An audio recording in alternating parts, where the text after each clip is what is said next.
नमस्कार प्रेक्षकांनो, लग्नानंतर होईलच प्रेम या मालिकेच्या पुढील प्रोमोमध्ये आपण पाहणार आहोत की नंदिनी दीपकचा शोध घेण्यासाठी घरातून निघालेली असते. 24 तास होऊनही ती अजून परत आलेली नसते. म्हणून रम्या काव्याला घरातून तिच्या रूममधून ओढून आणते, हॉलमध्ये आणते, तिचं सगळं सामान फेकून देते आणि म्हणत असते, "काय गं, तुझी बहीण कुठं गेली आहे? 24 तास उलटून गेले. तुम्ही जे माझ्या आईवरती आरोप केलेत ना, ते अजून सिद्ध झालेले नाही आहेत. तर चला, तुमची वेळ आली आहे आणि आता तुम्ही घराबाहेर व्हायचं."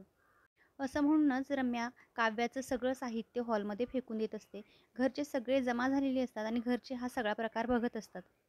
काव्याला या गोष्टीची पूर्णपणे खात्री असते की आपली नंदिनी ताई रिकाम्या हाती घरी परत येणार नाही. काव्या काही त्यांना घाबरलेली नसते. तेवढ्यातच दीपकला घेऊन नंदिनी तिथे येते.